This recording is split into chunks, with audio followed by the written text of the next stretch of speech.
Next आता है हमारे पास केमिकल इनकम्पैटिबिलिटी। केमिकल इनकम्पैटिबिलिटी क्या होगा कि अगर रिएक्शन हो रहा है किसी भी दो या दो से ज़्यादा सब्सटेंस के दरमियान, तो उसके अंदर जो केमिकल प्रॉपर्टीज़ है किसकी डोजेज फॉर्म की है आइदर वो हमारे पास चेंज हो रही है, तो हमारे पास क्या होगा केमिकल इनकम्पैटिबिलिटी अक्कर होगी।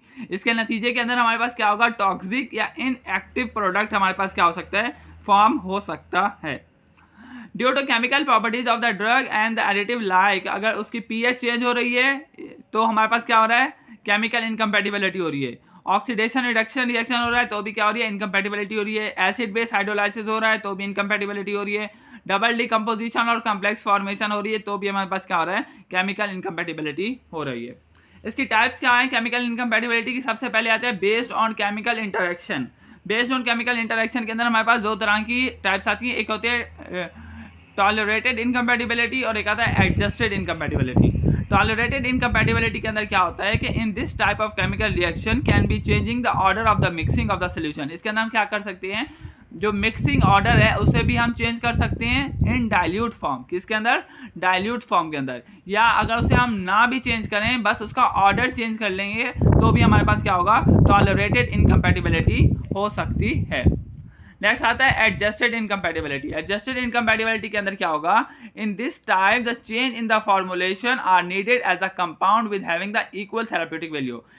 उस डोजेज फॉर्म को एडजस्ट करने के लिए हम एक ऐसा कंपाउंड इंट्रोड्यूस करवाएंगे जिसकी थेराप्यूटिक वैल्यू क्या होगी सेम होगी उस कंपाउंड के जो हमने चेंज करवाई है। सही है। इसके अंदर जैसे हमारे पास क्या करवा सकते हैं substitution of caffeine citrate with caffeine. Caffeine की जगह पे हम कैफीन सिट्रेट को भी ऐड करवा सकते हैं, तो ये हमारे पास किसके अंदर आएगा एडजस्टेड इनकम्पैटिबिलिटी के अंदर आएगा। नेक्स्ट आता है based on nature of chemical reaction. Chemical reaction की बेस के ऊपर सबसे पहले आता है इमीडिएट इनकम्पैटिबिलिटी। इमीडिएट इनकम्पैटिबिलिटी क्या होगी कि अगर जब हमने इंग्रेडिएंट्स को मिक्स करवाया तो हमारे पास जो केमिकल रिएक्शन है वो हमारे पास बहुत जल्दी हो गया, तो उसके नतीजे में हमारे पास क्या हो गया इमीडिएट इनकम्पैटिबिलिटी अक्कर हो गई। जब इमीडिएट इनकम्पैटिबिलिटी होती है तो उसके नतीजे में जब हम उसे डिस्पेंस करते हैं तो डिस्पेंसिंग कैसे करेंगे आफ्टर करेक्शन, क्योंकि ये तो इनकम्पैटिबल है तो इसे करेक्ट करके अब फिर हम उसे क्या करेंगे डिस्पेंस करेंगे। नेक्स्ट आता है हमारे पास डिलेड इनकम्पैटिबिलिटीज। डिलेड इनकम्पैटिबिलिटीज क्या होती है जब हमारे पास केमिकल रिएक्शन जो है वो प्रोसीड हो रहा है किसके ऊपर स्लो रेट के ऊपर, और कोई भी विजिबल चेंज हमारे पास जो अकर होगा वो कब होगा आफ्टर अ लॉन्ग टाइम, तो उसे हम क्या नाम देंगे डिलेड इनकम्पैटिबिलिटीज का। इसे भी हम डिस्पेंस करेंगे कैसे आफ्टर करेक्शन करके फिर इसे डिस्पेंस करेंगे। सही है। नेक्स्ट आता है बेस्ड ऑन प्रिस्क्राइबर के ऊपर जो हमारे पास केमिकल इनकम्पैटिबिलिटीज होंगी उसके अंदर सबसे पहले आता है इंटेंशनल।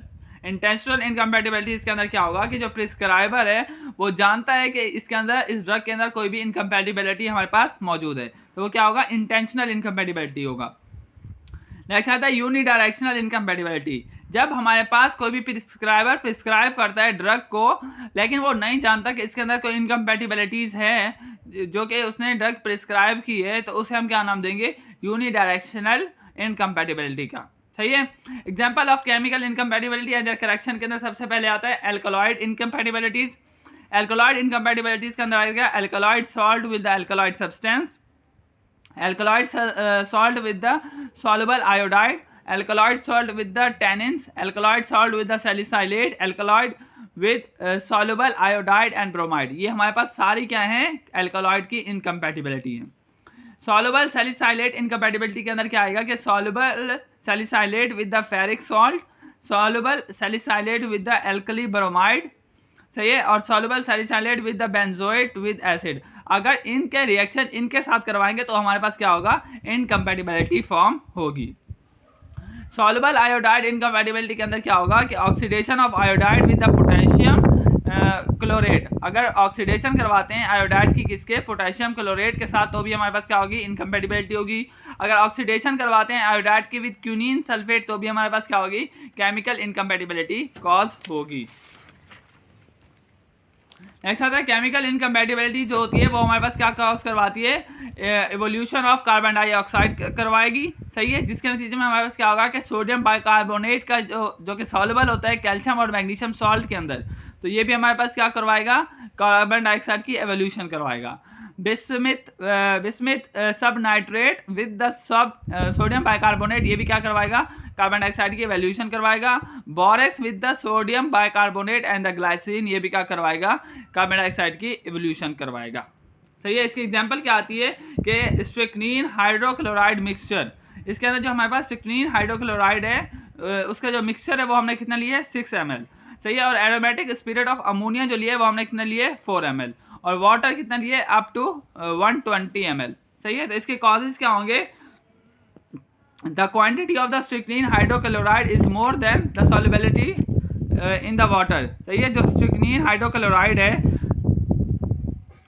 वो क्या है, उसकी जो अमाउंट है वो कम है किस चीज़ के लिए, सॉल्युबिलिटी इन वाटर के लिए। सही है।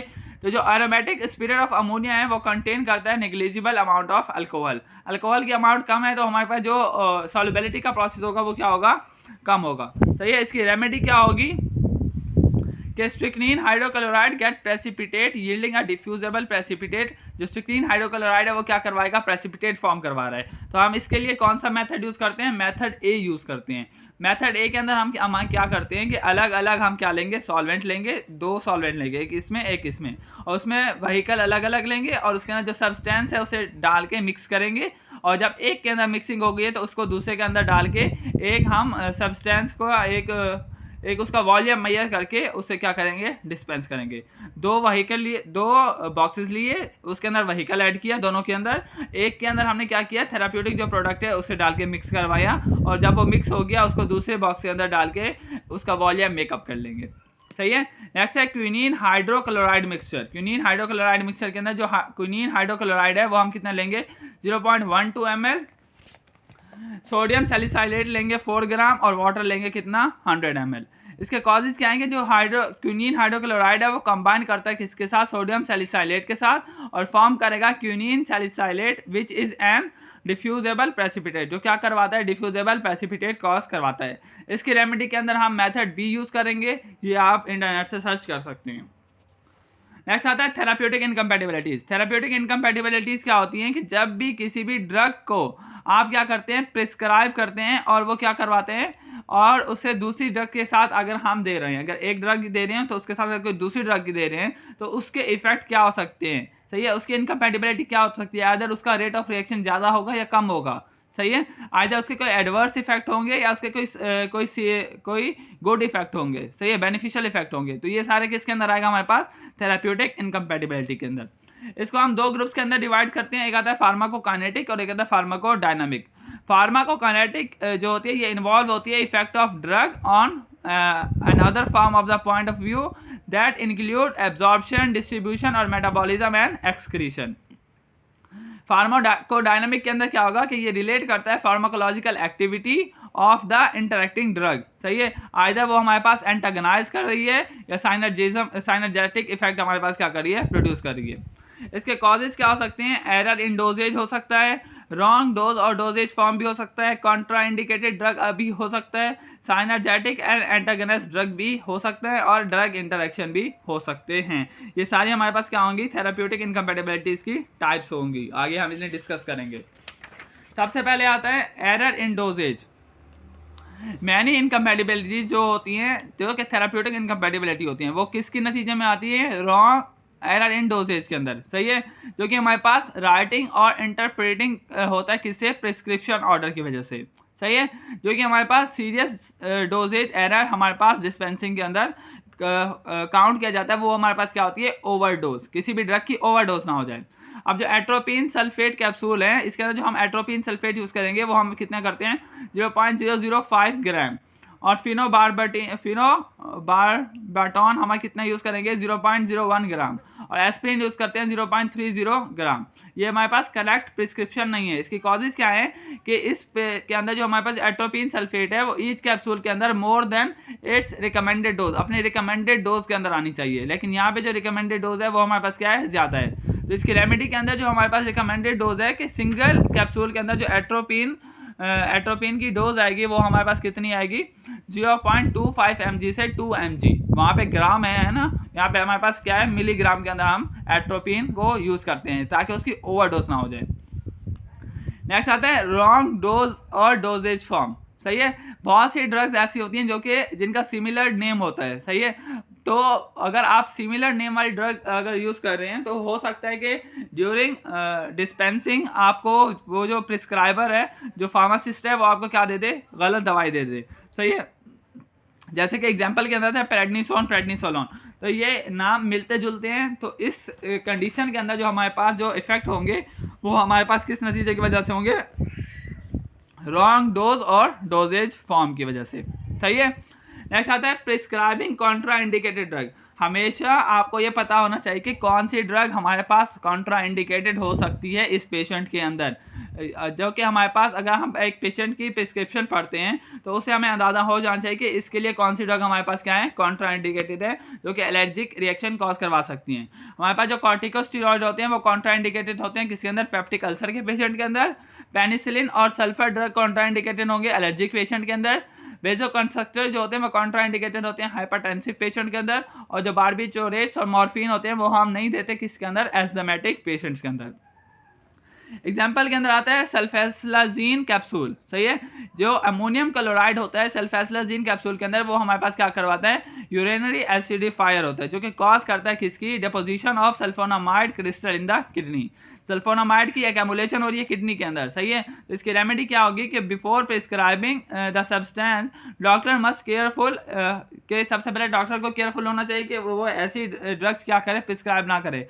अगर वो कर देता है, प्रिस्क्राइब कर देता है, गलती से भी हो सकता है और इंटेंशनली भी हो सकता है, अनइंटेंशनली भी हो सकता है, तो ये फार्मासिस्ट की रिस्पॉन्सिबिलिटी होती है कि उसे रेफर करे कि वो दोबारा डॉक्टर के पास जाए और करेक्ट जो ड्रग है उसे लिखवा के आए, क्योंकि वो इस केस के अंदर हमारे पास कॉन्ट्रा इंडिकेटेड हो सकती है।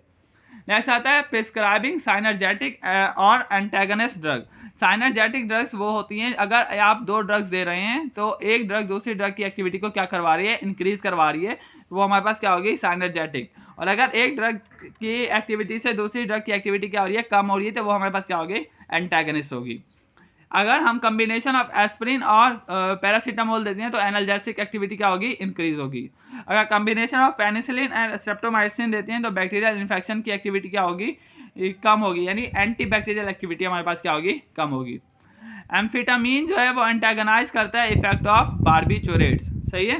बार्बिचोरेट्स के इफेक्ट को एम्फेटामिन क्या कर देगा, कम कर देगा, सही है। नेक्स्ट आता है हमारे पास एम्फेटामिन सल्फेट सिरप। ये हमारे पास इसके हमारे पास क्या करवाता है, एडिटिव इफेक्ट कॉज करवा सकता है, सही है। अगर हम इसे कम्बिनेशन, ये हमारे पास क्या है, कम्बिनेशन है किसका, दो सिम्पैथेटोमाइमेटिक ड्रग का, सही है। तो हम जो प्रिस्क्रिप्शन के अंदर जो हमारे पास पेशेंट आएगा अपनी प्रिस्क्रिप्शन लेके, तो उसे हम दोबारा डॉक्टर के पास भेजेंगे कि वो उसे सही करके नेसेसरी करेक्ट प्रिस्क्रिप्शन हमारे पास लिखवा के।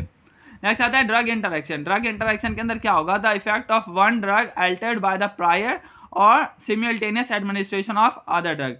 ड्रग इंटरेक्शन की वजह से क्या हो रहा है कि एक ड्रग देने की वजह से दूसरी ड्रग का इफेक्ट क्या हो गया, बिल्कुल ही खत्म हो गया है, सही है। तो वो हमारे पास क्या करवा सकती है, ड्रग ड्रग इंटरेक्शन करवा सकती है।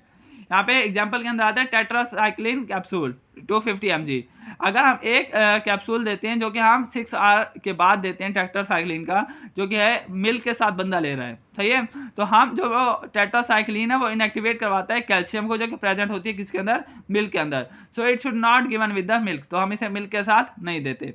तो इसकी रेमेडी क्या है कि incompatibility is unintentional, so the prescription is referred back to the prescriber to change the direction. तो हम जो पेशेंट होगा उसे दोबारा क्या करेंगे, दोबारा भेजेंगे डॉक्टर के पास कि वो अपनी जो डायरेक्शन है कि जो उस ड्रग को कैसे लेना है, किस वाटर के साथ लेना है, आइदर मिल्क के साथ लेना है, उसे सही करवा के है, सही है। फार्मासिस्ट भी उसे बता सकते हैं, लेकिन अगर वो फार्मासिस्ट से एग्री नहीं है तो वो डॉक्टर के पास उसे भेजेंगे, तो ही वो हमारे पास क्या करेगा, उसे सेटिस्फाई करेगा।